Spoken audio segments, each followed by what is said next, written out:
Name happened to be Scott St. Sauber. He's the originator of a TV show called American Heroes Outdoors. Paul got to talking to him, and pretty soon Scott said, you know, I think I'd like to come down to your area and do a show. So he did. They have a segment on there called, well, first of all, we did 3 local veterans that participated with Scott. They got to go out and fish with Shane Aiken. Shane's here tonight. And had a great 2 days of fishing. So that was a really cool deal. They did a lot of filming, a lot of drone stuff. You'll see that on TV this fall. I don't know the exact date when that's going to air yet, but it'll be coming up sometime in November, I think, possibly December. But anyway, the first segment of that is called Local Heroes. And we were fortunate to have one of our local guys picked for that. And so Adam has got a little video of what got filmed that day. So, hi, I'm Dennis Stabe with Scheels in Sioux City, Iowa. We're here tonight to present Mike Hawken with Scheels Hometown Hero, and we're going to hook him up with some good gifts, and we're excited to see Mike's reaction. Welcome to Scheels Hometown Heroes. Scheels Hometown Heroes is a way for us to say thanks to those that serve our country and our community. And are still giving back to others today. We honor your service by sharing your stories. From all of us at Scheels, thank you for your service. We appreciate being involved with the Hometown Hero. And so, heard a lot of really good things about this individual. And the Scheels Hometown Hero Award goes out to Mike Hawkins. Mike, come on up here, buddy. Come on up here.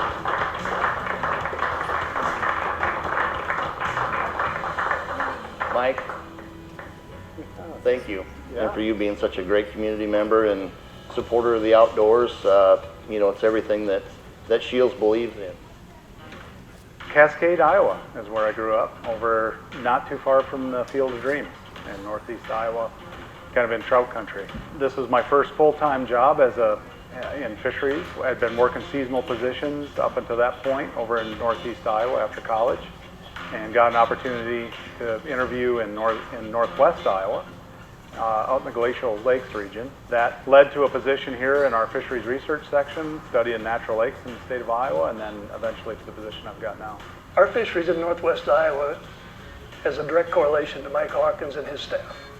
Because if you look at the pressure that this area has and how this fishery sustains itself over time, it's unbelievable. So without the work that Mike is doing, and Kim too, his wife Kim at the hatchery, we're fortunate to have him. He just knows the resource, and he is just so passionate about the entire resource, and in a holistic view, not just his little bubble here in northwest Iowa. I think a lot of that comes from my father, grandfather, family.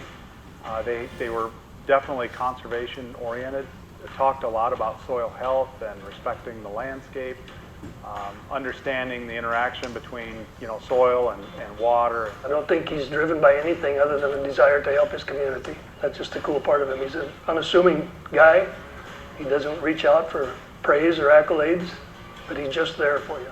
He moved up into the ranks of the fire department. He was just dive team and said he'd never get involved with the fire stuff. But they pulled him in. So, but it's really great. That community and camaraderie was, I think, something he was looking for. He's become a pretty big pillar in the community. He will never admit it. I work with the Arnolds Park and Okoboji Fire Department, and we have a pretty amazing team of folks that work here in the center of all this kind of summer chaos that happens. We have a great team of individuals that work water rescue. We have a search and rescue, a dive team. I got involved just because of my expertise and some of the things that my job and career had taught me about mapping and GPS systems and sonar. And there was actually a drowning of a small boy, young gentleman from Esterville, and that being involved in that case, being asked to provide some expertise, really kind of drove me into that service. He talks about the first experience of being with the dive team on that drowning, and that really changed things. I was pregnant then. You know, those first years, it was a little rough for the family. You know, small kids and very excited and passionate about anything he takes on. So when he took on the dive team and fire and rescue and all of that, he was very gung-ho, which is amazing. But yeah, as all families that are sitting at home and they hear that pager, they get a little tense when it happens. You know, our divers do some hard things. They go after, you know, some things that a lot of people don't ever want to experience. So having a shoulder to cry on at night, you know, when you get home, that's important too. It comes home with them, and that's what he does. A lot of hours at home just thinking about things. It goes from training with, you know, fire and dive to how to improve water quality for, you know, the lake.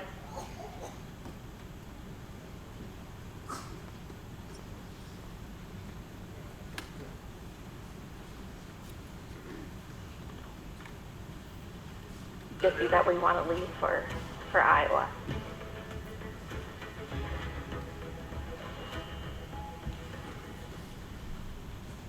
I started Jewel Dancewear in 2011 when I was a teenager. I was going through a lot of changes with my body and It's a little different ad there, Adam. Anyway, I hope we didn't embarrass you or anything, Mike, but we sure do appreciate you.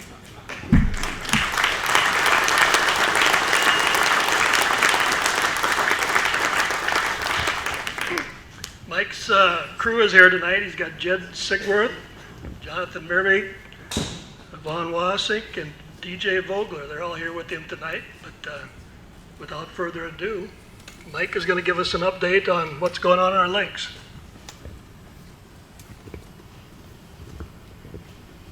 Stand a little closer over here. Okay. Go over to this one. Yeah, I got you, Mike. Apparently that's about right here. Well, thanks. My presentation's now over. I don't have to. That was a really nice honor. I'm proud that the fishing club recognized and nominated me for that award, and just appreciate all the things that we've been able to do together through the years. You know, and they say my team. Well, we've got a good group of folks here that work on fisheries in Northwest Iowa. Our research team is top notch. We've got probably one of the most aggressive fisheries research teams in the state, and those guys add a lot to our understanding. We've got a good hatchery system here, and those folks really do a lot of work and keep the fish rolling in. And our law enforcement folks are here tonight. We partner with our wildlife bureau on a number of projects, so definitely a team effort. I wasn't expecting that. I was hoping that didn't come up again, but it did.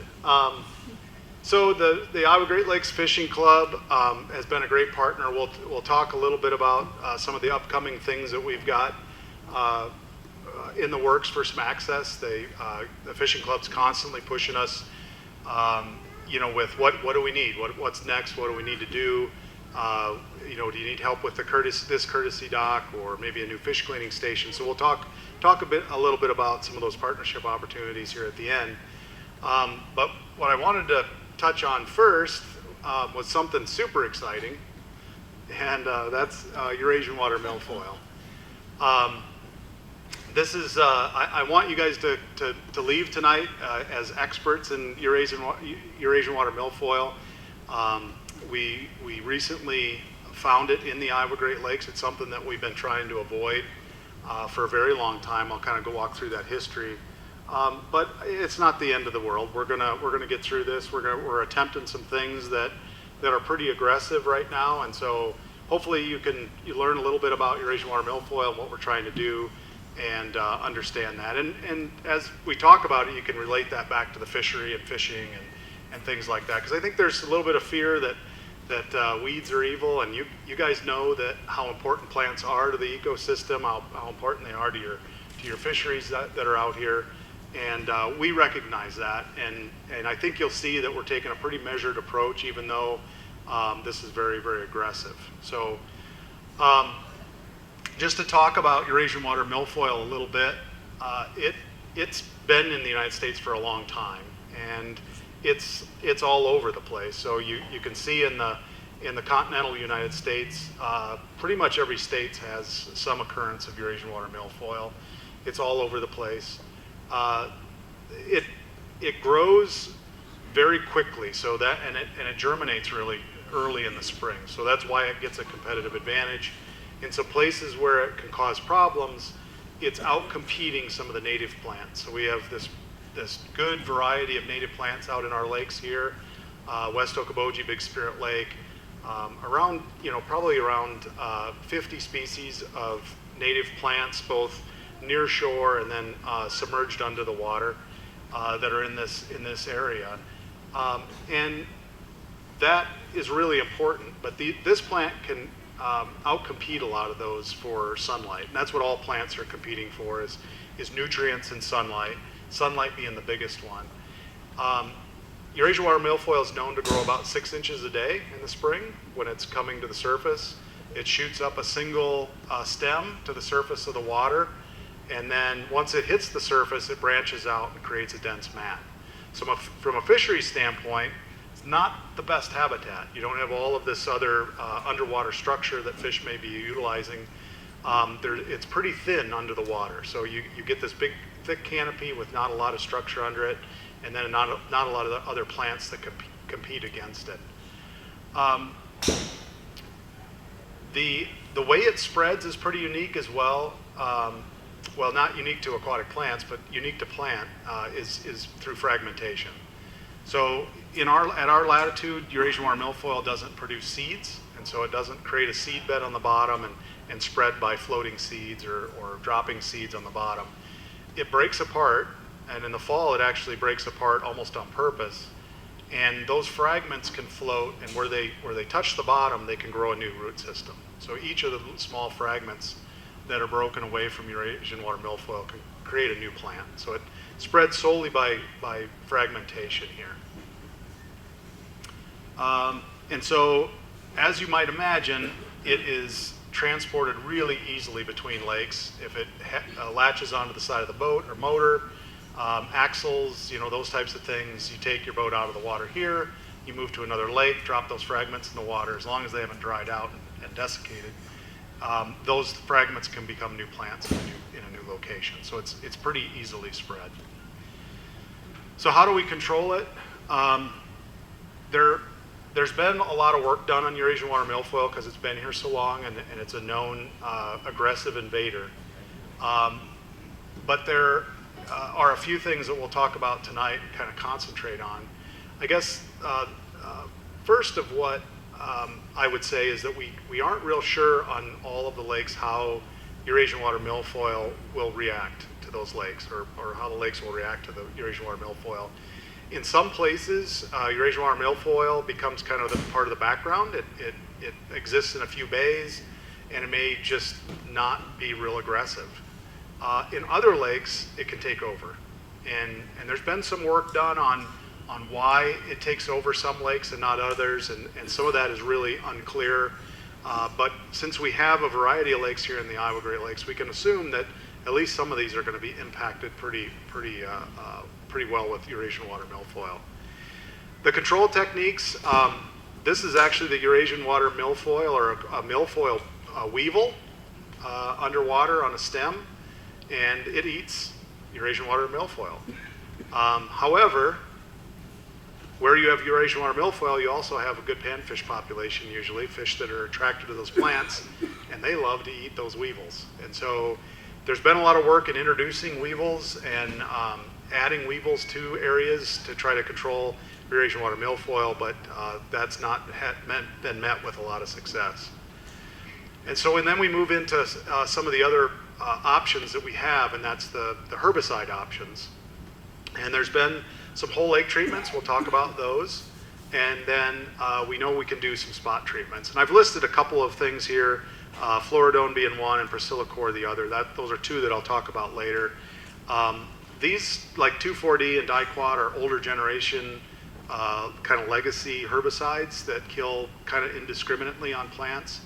And we're not going to be touching much on those because we're not probably going to be using those for Eurasian watermilfoil control. So in Iowa, we have a pretty intensive surveillance program for invasive species, not just Eurasian watermilfoil, but a lot of other species as well. In the Iowa Great Lakes, for example, for plants, our aquatic invasive species team monitors 153 sites in the lakes area here, and they do that twice every summer. So they visit each of those 153 sites, and you can see Cheyenne here taking a rake grab. So they throw the rake out, they drag it across the bottom, pull it up, and they look for, they actually identify everything on that rake, but they're specifically looking for those invasive species that get through. Like I said, that's done twice every summer. It was done here in June, and then again in early August is when that survey was done in the Iowa Great Lakes this year. We have, in Iowa, been really, really aggressive with Eurasian watermilfoil. It was part of our original invasive species plan that Iowa put together. It was actually a first in the nation plan. That plan was done here. Tom Gungurki had a lot to do with that, a former fisheries supervisor from Northwest Iowa, in putting that plan together. So did Gary Phillips over at Iowa Lakes Community College. I don't know if you remember Gary Phillips working over there, but those guys worked on this plan, put it together, and got funded at the federal level for invasive species plan. Most of what that plan was written for was Eurasian watermilfoil. So that was back in 1995, 96 when all of that was taking place. And since that time, Iowa has been very, very aggressive at eradicating Eurasian watermilfoil wherever we find it. So we do this monitoring program. If we find Eurasian watermilfoil, we use typically sonar or fluoridone to treat it, and we do a treatment in the summer. The treatment takes about 45 to 60 days, and it should kill all of the plant. We've been really successful at doing that. Unfortunately, the states around us have not been aggressive like we have. And so through time, although we've been fighting, we've about 3 dozen lakes that we've treated in Iowa for milfoil. It keeps getting closer and closer to the state, and especially to the north. And I won't name any names to the north, but we, in fact, in our district, since I've been as the district biologist, we've treated 2 lakes in our district. One was Mill Creek, it's kind of the settling basin above Mill Creek in O'Brien County, and then Sportsman's Pond down in Palo Alto County, down by just north of Cylinder. Those 2 lakes were infested with Eurasian watermilfoil. We identified that early, aggressively treated it, and eliminated the milfoil from those areas. And that was the goal, kind of keep ahead of it, make sure it's not getting into our bigger lakes. Well, as I already stated, Eurasian watermilfoil was detected not in our June surveys, but in the August survey. We detected milfoil in East Okoboji, Upper Gar, Minnewaska, and Lower Gar. Multiple locations that we found it. And so that's really interesting how quickly it went from 0 to 60. We were really pretty confident in June, our team was, that they did not see it. And then in August, we saw it in multiple locations. A pretty experienced team that was out there working on that. This way. I don't want it to squeal on me. So on this map, I was just going to kind of show you where we found it. I'm assuming this will work. I've got to click on the map here.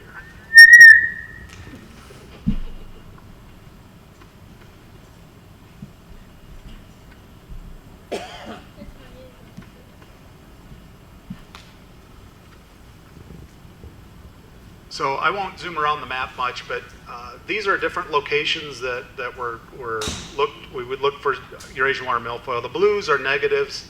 Anything in red, including these red lines, it's probably hard to see in the back, but there's these shorelines on the north side of the South Bay of East Okoboji, every single rake grab had Eurasian Watermilfoil in it. It was found in some deeper water, in 12 feet of water off of Bridges Bay, really sporadically around this shoreline. The epicenter seems to be the Upper Gar boat ramp. That's where we found it in high concentration. A couple locations in Minnewaska and then a single location in Lower Gar. So very, very quickly, it obviously spread. I'm gonna try to guard your ears.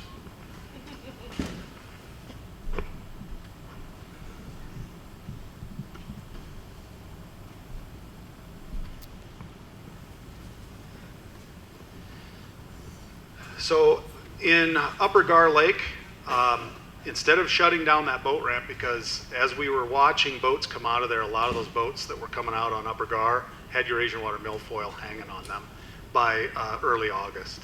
Instead of shutting that boat ramp down to keep it from spreading to other locations, we went in with a really quick strike of herbicide and actually killed all of the aquatic plant life around that dock, around the boat ramp, to just eliminate it in that location.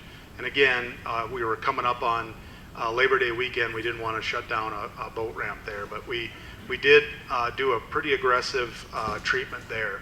In the meantime, we were meeting with just a local team. We had kind of assembled this for curly leaf pondweed, a bunch of Lake Association representatives. We have some anglers on there, business members, a chamber, cities, county representative, water utilities are on this group.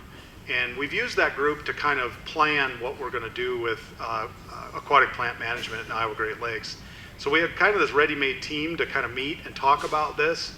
And our staff presented two options that we could do for the East Okoboji and the lower chain. One was this very aggressive whole lake treatment, where we would do it just like we've done in the past and aggressively attack Eurasian Watermilfoil. Of course, the way we do it is actually fairly easy to do an application. We know that there's very little impacts to native plants given the methodology that we use and the herbicide.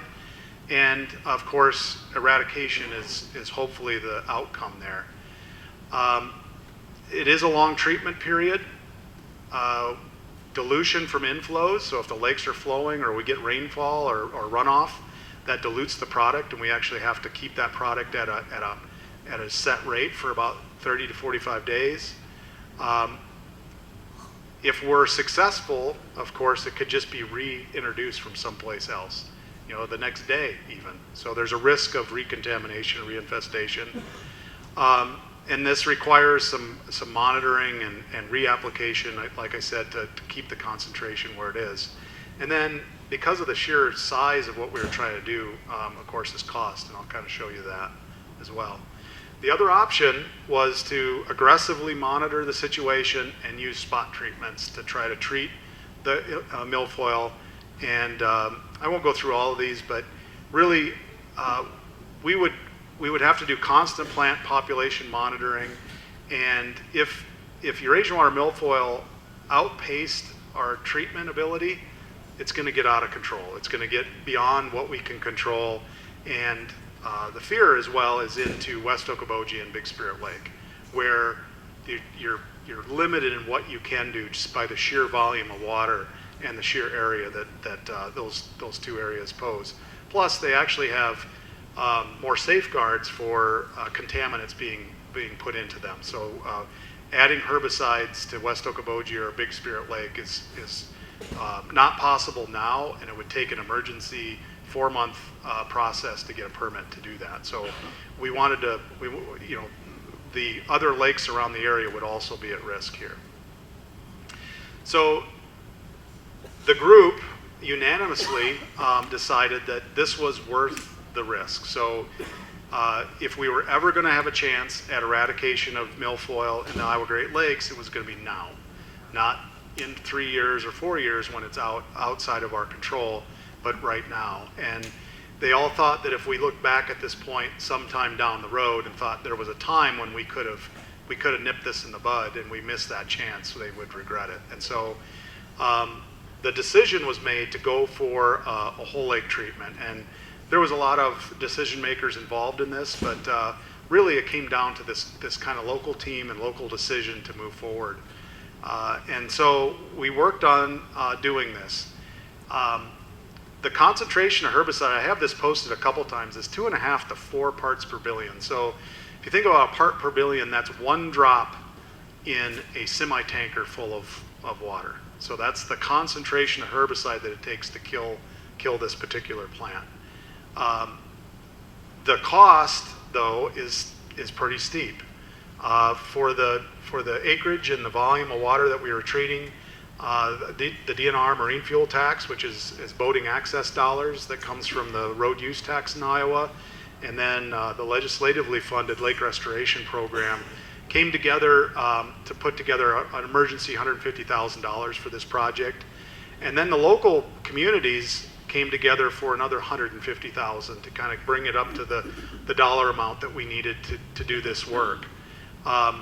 I should say too, these groups are listed here, but there was actually a line of groups that were willing to put money into this. Some cities had come to us. We had other groups that were putting funding together as well to help out if need be. So it wasn't just those groups, but those are the ones that put money down. That $300,000 buys you 146 gallons of this product. It's over $2,000 a gallon for sonar. And so not a cheap endeavor, and there's actually a lot of technical knowledge needed to do what we're doing. So the herbicide application status, we did that whole treatment at 2.5 to 4 parts per billion. We got it to 4 parts per billion. Because we're doing it in the off season, we actually extend our time out to around 6 months of treatment time. So by next April, we'll actually be taking our foot off the throttle, and we will expect that we have gotten all of the Eurasian Watermilfoil in those treatment areas. 2,200 acres in East Okoboji, Upper Gar, Lower Gar, Lake Minnewaska. The first application that was made is 64 gallons. Now that's not that 146. That's all being kept in reserve because as the product breaks down, the plant absorbs it. Sunlight actually breaks the herbicide down. We have to continue to add to keep our concentrations at above 2.5 parts per billion. Above 2.5 parts per billion, the plant is not able to produce any food. So it just stops its ability to photosynthesize. And so that allows us to starve the plant using this herbicide. If you drop below 2.5 parts per billion when that plant's growing or when it's green, it will immediately start producing food and you've lost that time. So our monitoring strategy is really key to this to make sure we don't fall below a certain level. That's what $150,000 of this product looks like. It's pretty amazing how that adds up. And that is about where we are for the first treatment. That's about the size of that first treatment. So you think about 2,200 acres of water out there, and that's what's killing the Eurasian Watermilfoil. It's pretty amazing product. We apply it with a boat. That's just an ATV sprayer. We mix the product with water, and it kind of dilutes itself. You just spread it around a little bit. Within a few days, it comes up to full concentration across the water body, and it starts to do its thing. So really precise lake maps are important. I know you guys enjoy lake maps for fishing, and so do I. But what's really important to remember is that we can't do these treatments without those really precise volume calculations to do that. And then every few weeks, we're going out and collecting samples in those, and I'll jump back here. You can kind of see the red stars there. We take samples in each of those locations to make sure that we're maintaining the correct concentration of product in each spot, because we're kind of treating each of those as a separate lake because of the constrictions. So that's how we're doing that. If the concentration comes back a little low, which it has at a couple times in a couple segments, we go out with a few ounces of the product and we bump the concentration back to the level that we need. I mentioned sonar or fluoridone quite a bit. This is a newer generation herbicide. Obviously expensive, but it has a really great safety profile. In fact, as anybody that does any pesticide work, you'll notice that the that the gal in the photograph that was applying this was in shorts, and typically, no matter what pesticide you're dealing with, you don't wear shorts. It's usually long pants, socks, sometimes goggles, sometimes you've got to be wearing gloves. This particular herbicide has no PPE requirements on its label. So that's the level of safety, that it's not even an eye irritant. And so I like that. As a pesticide applicator, I really like to see those types of things on a product. Like I said, it prevents a pigment from being produced, which stops the photosynthesis, and then the plant starves. In the summertime, we do these 8 to 12 week treatments, and usually at 9 parts per billion, and then we test every 2 weeks. And I've already talked about how we've modified that for the winter period. The second product that we could possibly use, and this is actually the one we're using at Lost Island Lake, because I won't talk a lot about Lost Island Lake. That's another infestation that we found this year at actually the week before we found it at Okoboji. But this particular product, Priscillacor, is more of a spot treatment herbicide. This one is $17,000 a gallon. Both of these products are designed not to impact native plants. So they're very, very precise at the plant species that they're killing, which is pretty amazing technology. And again, the safety profile on this is extremely good. In fact, for both of these products, you can apply them to potable water supplies. So drinking water supplies can be treated with these products under their EPA label. So enough about Eurasian Watermilfoil. If you've got questions, I can certainly take those a little bit later, but I wanted to mention just a few of our district projects that we've got going on, and just touch on those, because I know those are some things that you guys are interested in. Over at Silver Lake Park, anybody that's been fishing there saw a pretty massive shoreline restoration project. We had a lot of collapsing banks, a lot of problems over there, a lot of soil entering the lake from the lakeshore. We've got a large watershed there as well with problems, but we wanted to go in and address the shoreline issues. So almost a little over a mile of shoreline restoration work has been done, and you can kind of see it there in the background. This is the Silver Lake Protective Association. They were instrumental in helping put this project together and getting funding for it. We're out on the water giving them a tour of that project late summer, but a lot of plant life was pulled out from underneath of these beautiful oaks, and that sunlight is now allowed to hit there. And we're going to try to maintain a prairie underneath of those oaks.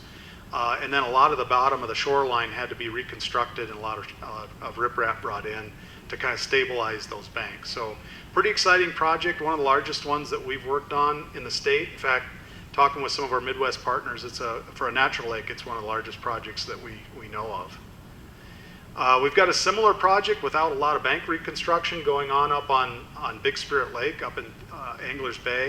And I should say our wildlife guys have been instrumental in these projects as well on these shorelines. They're the experts in terrestrial plant management. And also our forestry folks have been heavily involved. But this is kind of a before shot. Lots of buckthorn and ash trees that were in that area. And after the project, or after the work was done inside, we've opened that canopy up. What are left there now are the native trees, so hackberries, basswoods, and bur oaks that are there. And again, they're going to start managing prairie underneath that more sparse canopy and stabilize those banks. It's important for Anglers Bay. One of the things that was identified years ago was this shading along the nearshore area on Anglers Bay. And for anybody that fishes up there, you know how important of a nursery area that is for Big Spirit Lake for our fishing. And you can see in the background there what was just this large overhanging mass of non-native or tree species that were introduced into this area has been thinned back, and that canopy again opened up. Those native trees allowed to get healthier and hopefully establish some prairie and wet meadow down by the shoreline. It's a better transitional zone. It should help everything along that shoreline and those bulrush beds up on Big Spirit Lake. That's about a mile long project as well. So a big project going on up on Anglers Bay. A little more about some fishing opportunities that are coming up. We finished up on projects at Elk Lake, Trumbull Lake, Diamond Lake, and Little Swan Lake. All of those lakes received fish this year up through this fall, and should be coming back online soon. Some of that's going to be weather dependent. I know Trumbull Lake is really low. That one is lacking some water. We're lacking moisture all over the place, obviously, everybody knows that. But we're seeing some pretty good water levels at Diamond Lake and Little Swan, and some at Elk. We are doing some cattail control around these accesses, and so that should show up next year. We did a helicopter treatment of some of the cattail areas around here to kind of open up those access areas. The one at Elk Lake is probably the one if you've been down to see that, there's a lot of cattails there at that access. But you can really see that improved. This is a picture of Little Swan Lake on the left, and that's the bottom of the lake. You can see the bottom. We got largemouth bass, bluegills, yellow perch, and northern pike all stocked back into Little Swan, Elk, and Diamond Lake. And then at Trumbull Lake, we stuck with perch and northern pike. So those will be fun. We've got two upcoming projects that we've actually started already. West Swan Lake over by Groover in Emmett County, just to the east of it. This will be part of the Ingham and High Lake complex. To the north of Ingham and High is where West Swan is. This was a net that Jed and I pulled this spring. You can see one perch laying there on the bed. Everything else that you see are 1-year-old carp. Our nets were just absolutely stuffed with carp this spring at Elk Lake. Blake, I went over. We took the heavy hitter over here to help us pull some of these nets into the boat. They were some of the nets were so heavy with little carp that we could not get them in the boat. So we were over there actually harvesting some of these perch for broodstock for those other 4 lakes that I just mentioned. So we were taking some of these gravid females and males and sending them over to Trumbull and Elk Lake and Diamond and Little Swan. So we utilized some of those fish. West Swan construction actually began this week. Over there, we're doing a drawdown along with a carp barrier between Ingham Lake and West Swan, and a new drawdown outlet structure at the outlet of West Swan. So that I'm excited about that one. That should turn into a really nice fishery after we get rid of all these guys. And then Virgin Lake. Shortly after we did that renovation work, we discovered that we had common carp back in almost immediately. And we think we know where those came from, and we've closed that hole so they can't get back in upstream. And so we're actually going to be resetting Virgin Lake. Hopefully that's a really quick turnaround. We're going to renovate the fishery and then get water back into it and get it restocked as soon as possible. So that one's going to be fairly quick. Another water quality project, Garlock Slough on the south side of West Okoboji. Our wildlife folks have been working on this one quite a bit. That's the fish trap there by Emerson Bay State Park. That's been redesigned or refurbished, I guess. And there'll be a carp barrier there. And then they're also installing a pumping station out here so they can pump and manipulate water levels out here in Garlock Slough to keep that thing healthy. So very important water source for West Okoboji out of the south here, and we want that wetland to be as healthy as possible going forward. So a lot of work being done there to get that done. That project should be wrapping up here pretty quickly. I think it's almost completed. And then I'll just mention, a few people have talked about the Little Sioux. There's a pretty neat project going on. Iowa State University has got, this is the exit of the Iowa Great Lakes. That's the electric fish barrier right there. That'd be 230th Avenue, going over top of Lower Gar.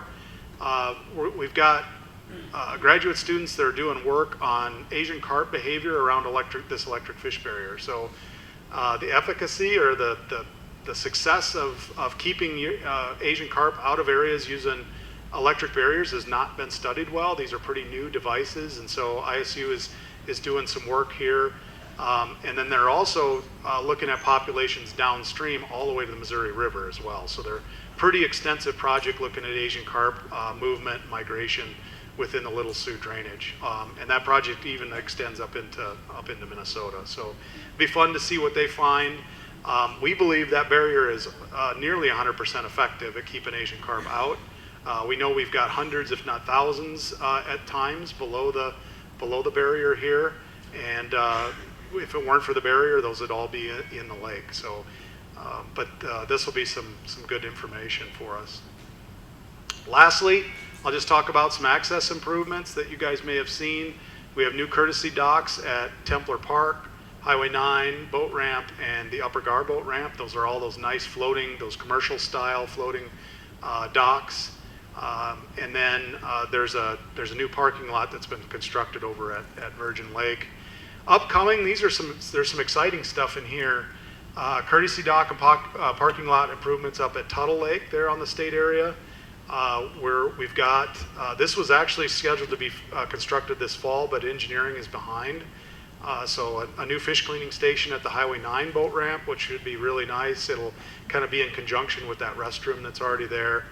A bathroom at Templar Park down by the boat ramp, and I get a thumbs up, and that's something, until you've been there with your wife and little kids, you don't realize how far away that bathroom is up on the top of the hill. So that's in the 5-year capital budget as well. It's been approved for funding. And then I'm working on some plans for dredging and access improvements into Templar Lagoon. So we're going to do some work there, provide maybe a place on that south side by the Lake Patrol Station where we can actually do regular maintenance of that channel and keep it open, and then also dredge the lagoon itself. So that'll be exciting. That's probably not going to occur somewhere in the next 6 years is when that project should happen. And then a new Lost Island Lake courtesy dock. I think I mentioned up here too. I just want to mention because Will couldn't be here tonight from the Clay County Conservation Board, but that new boat ramp over on the west side of Lost Island Lake is really great. So give those guys thanks for putting that on the list of things to do. They were able to get some state funding to help offset some of that cost for that new set of boat ramps there at Lost Island Lake. So There's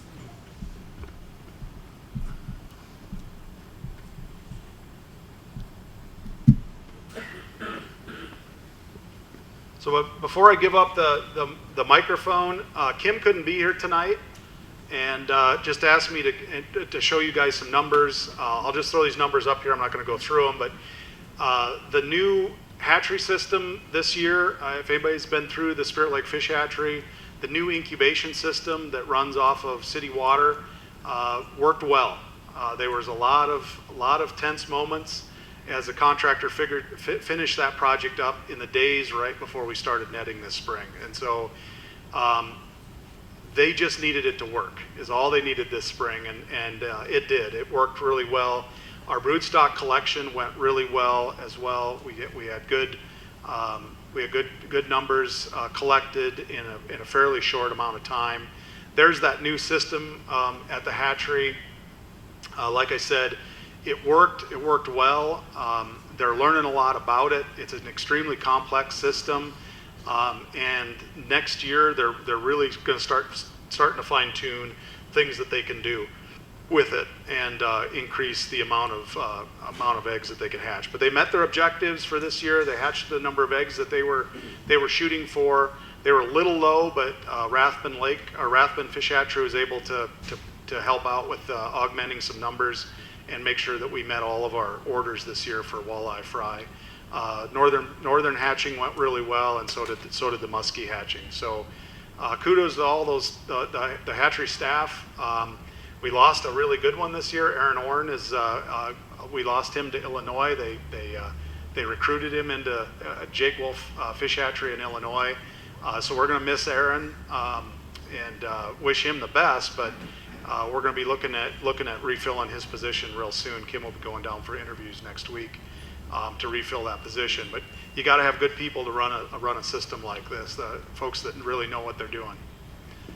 Just a couple other pictures. Like Kim says, she felt like they were in a fishbowl this year. All of the visitors and kids would come up to the windows now in the incubation area and watch them fertilize eggs. And I think people really enjoyed that. I liked being able to see that. We also had some volunteers that were out in the hatchery helping explain the whole process. And that really worked out well. We're going to try to do that again to help guide people through the hatchery, because we're not able to communicate through the glass anymore when we're inside there. So yeah, the 2022 goal was just to keep the system running, don't have any major breakdowns, and hopefully produce fish. Well, they did all of those things. So they're a little bit lower than expected hatch, but everything worked, and they're going to be able to tweak things as they go. So Kim added a few notes there for me to help me with that. And then just a map of and some of the production numbers and where those fish go across the state. We have that information available at the hatchery too, if anybody's interested in it. So, and with that, I will turn it over to John. John Meerbeek's been working on some really cool walleye stuff, and DJ, and Vaughn, they've all been out doing some electrofishing work. So I don't know if John wants to come up and say a few things about some of the current research going on.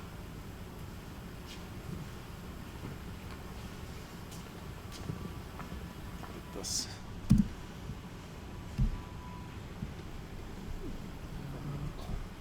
sure. How do you get out of here? Escape. There it is.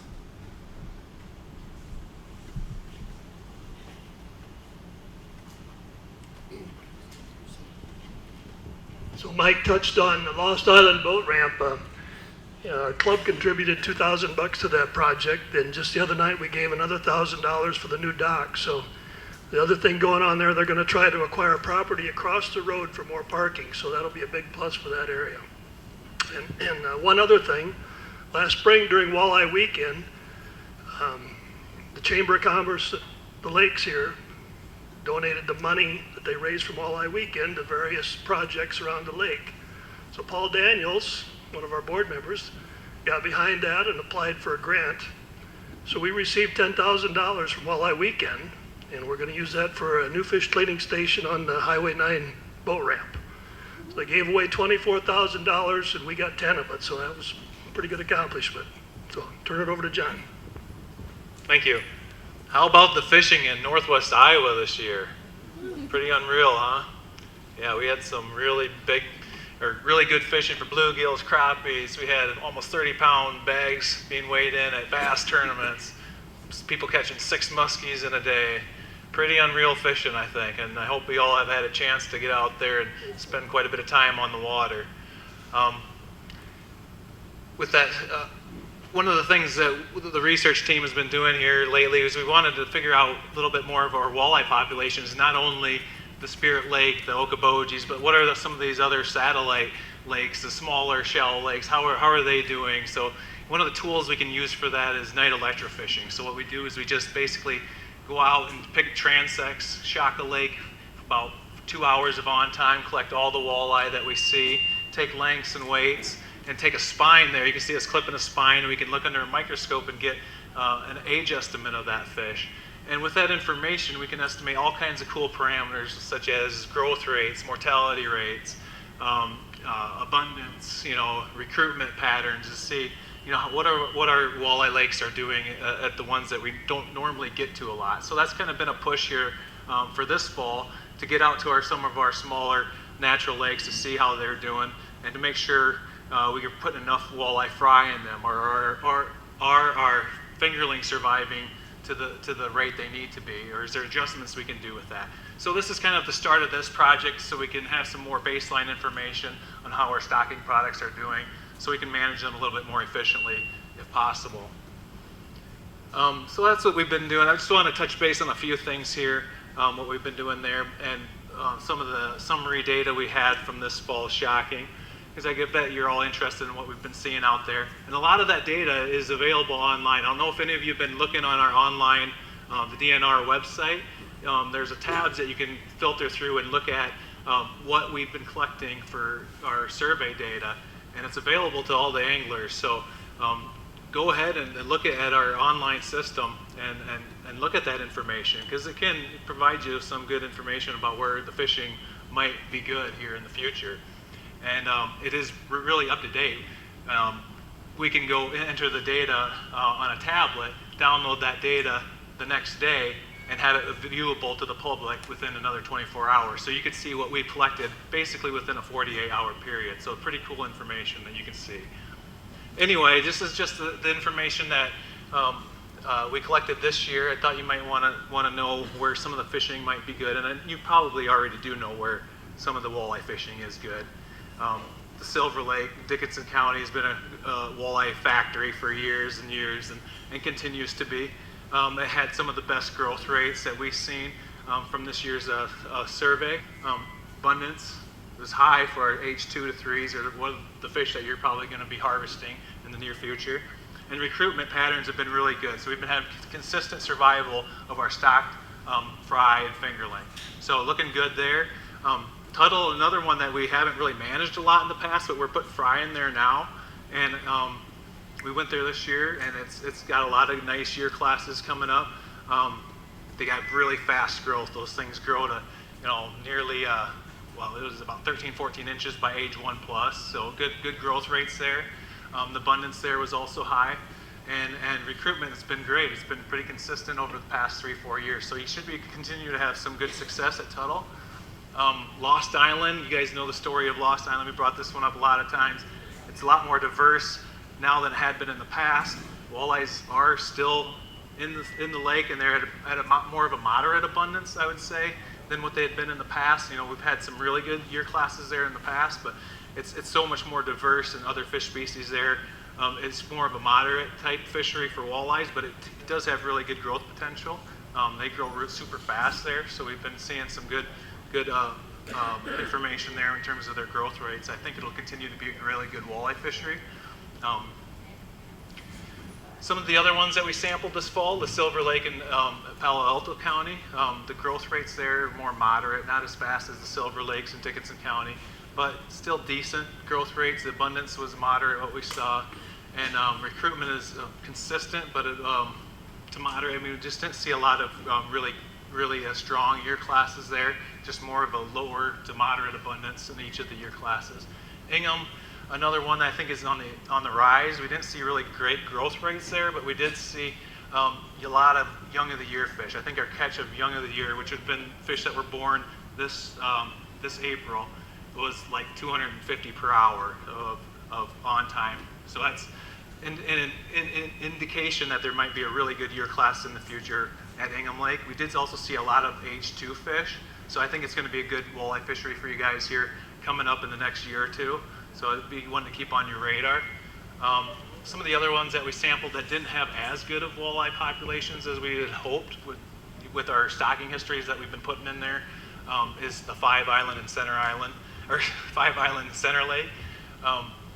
And kind of the common denominator, I think, is the problem there is that those are both lakes that have had recent yellow bass infestations, and we're just getting a lot of mouths out there, so the growth of those walleyes is not as good. The fry that we're putting in there may be getting consumed by yellow bass or other predators.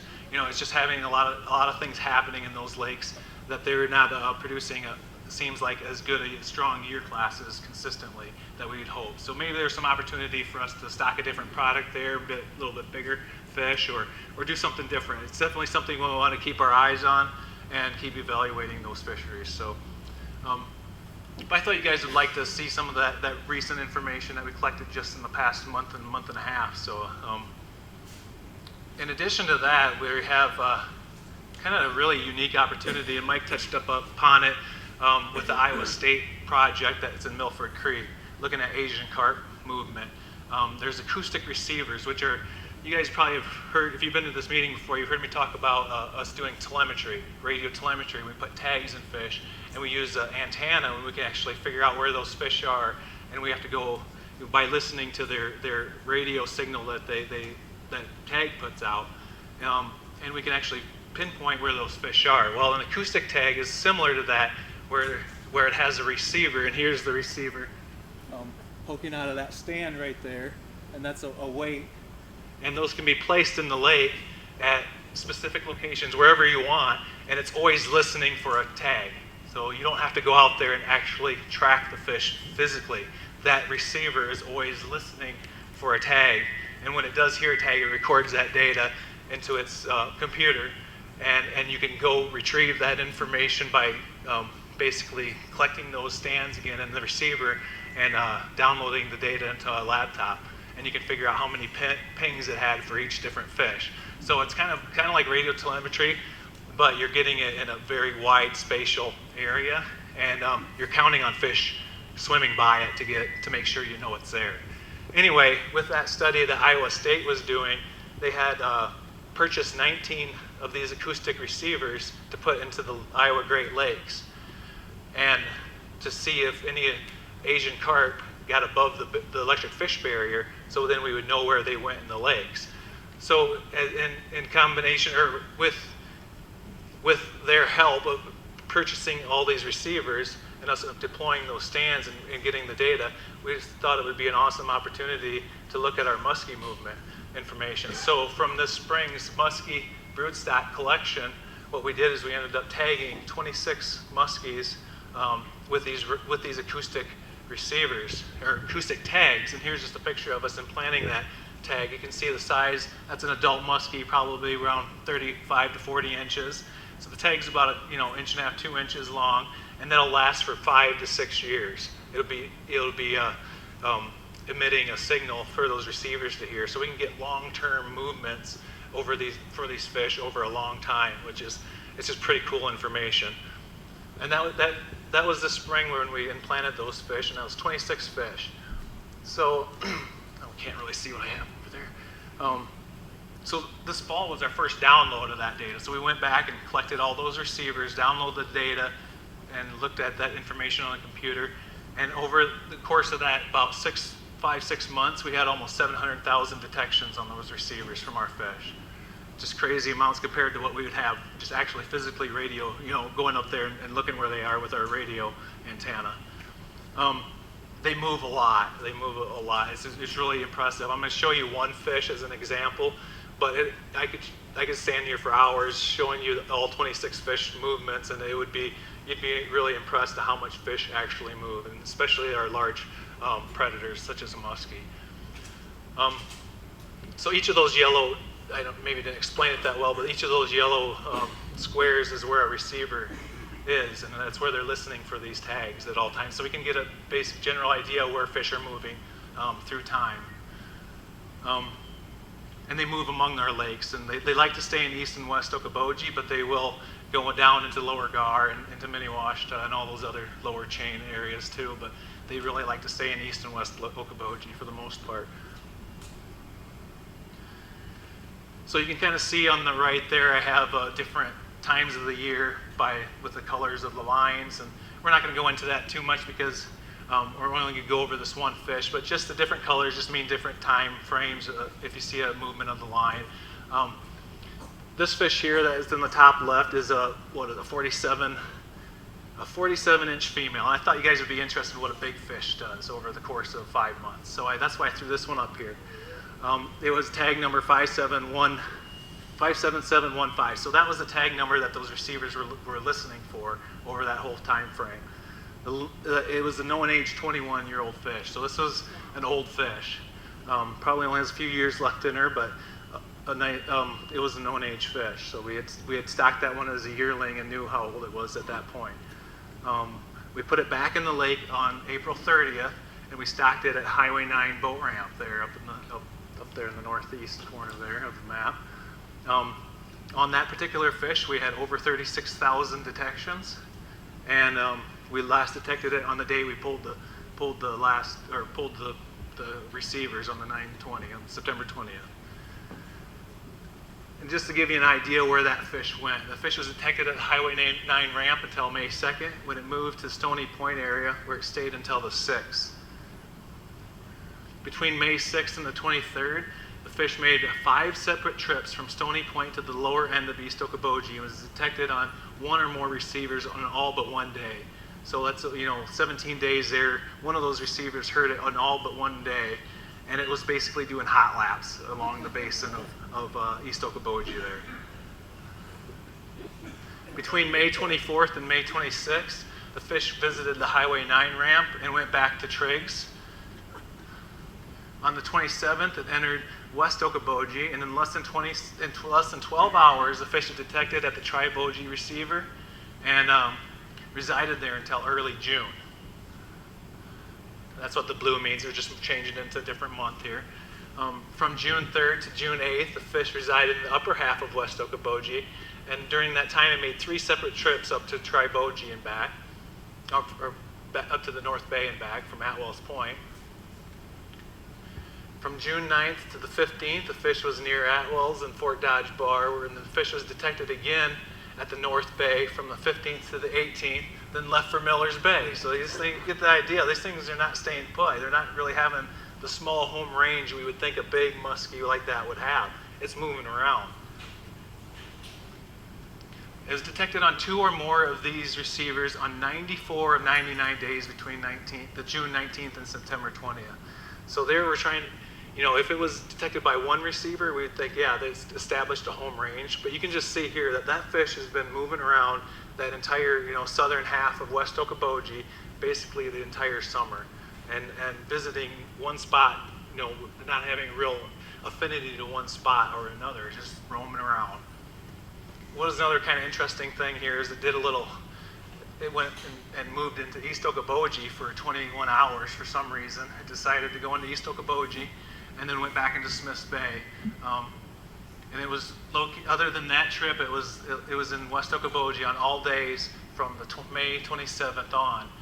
Also, that fish had been detected on 1 or more receivers on all but 2 days throughout that tracking period. So moving around a lot, that's what that tells me. That fish is moving around a lot, and it's also telling me that our receivers are in really good spots because we're detecting where they're moving. So anyway, this is just one example of the information we're getting over just a 5-month period, where you can think about after 5 years how much information this is going to be to digest, really. I mean, be able to get some really interesting information on what fish move. And there's also opportunities to piggyback on this.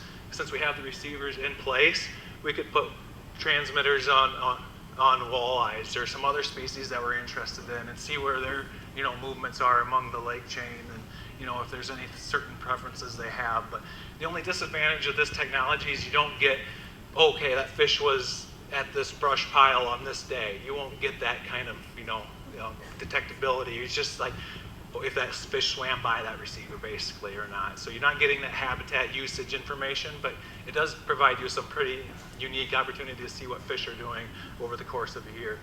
And our ultimate goal is to really learn more about why fish are moving and why fish are leaving the system, because we're having some problems with muskies going through the lower Gar outlet and not being able to get back in because of the electric barrier.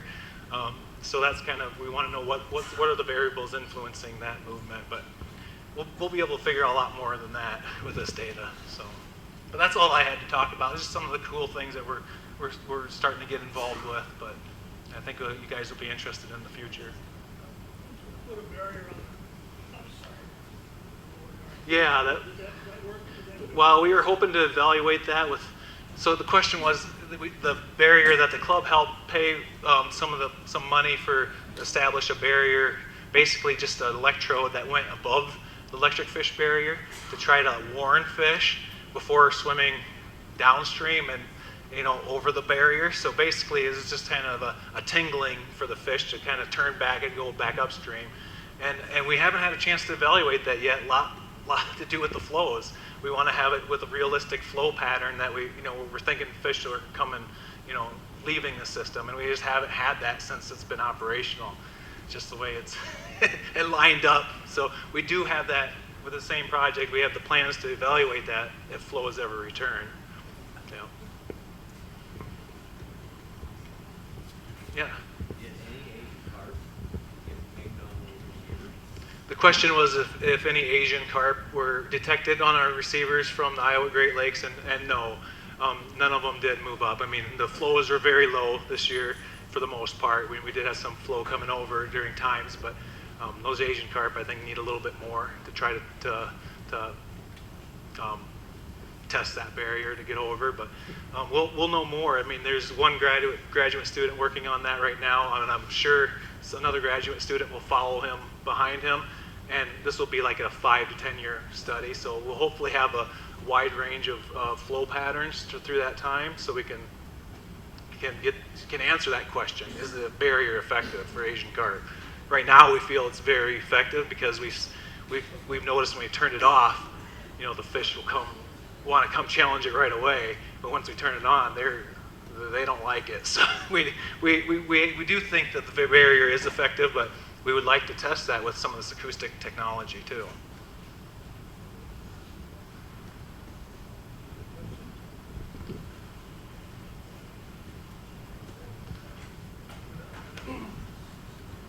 Thank you, Jonathan and Mike.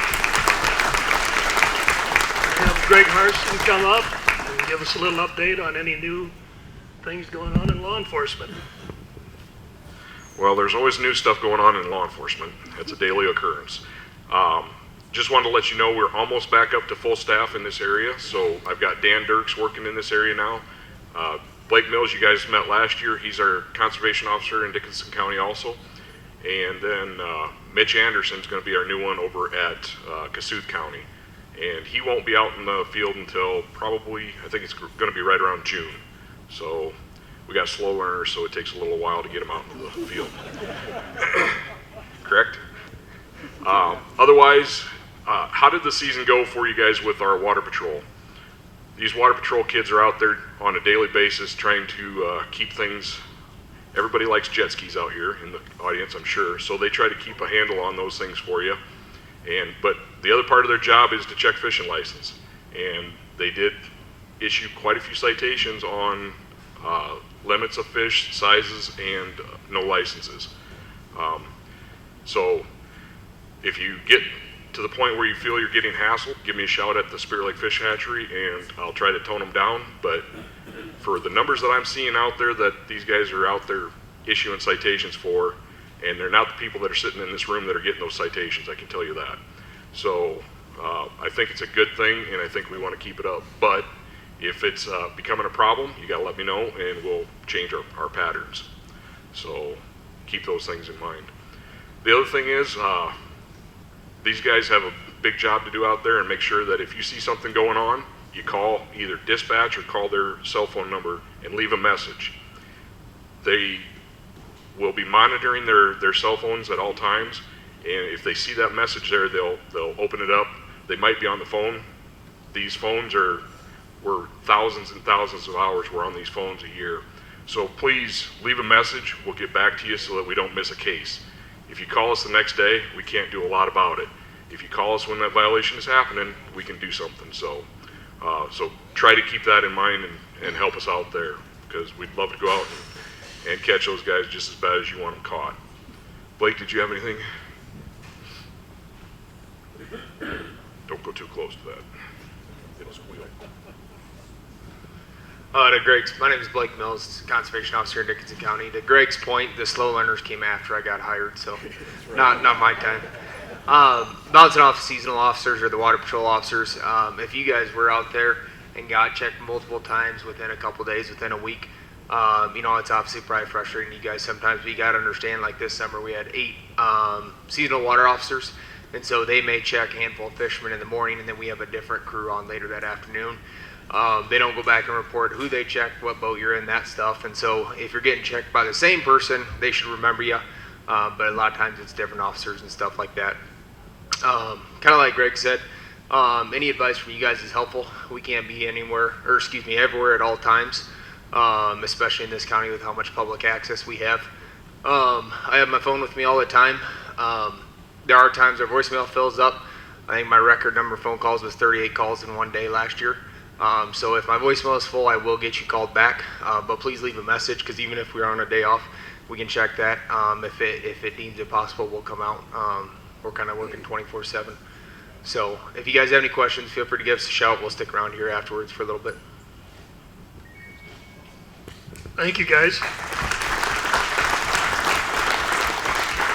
I'm going to give a little bit of a shout out to Blake. I think, Blake, you helped with the Iowa School for the Wild this couple weeks ago. Didn't you give a presentation to the Spirit Lake kids?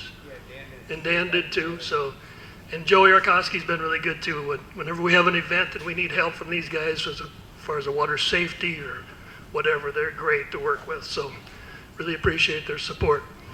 So, I think we'll give you just a little bit of a break here. Go to the bathroom and then we'll start our raffles.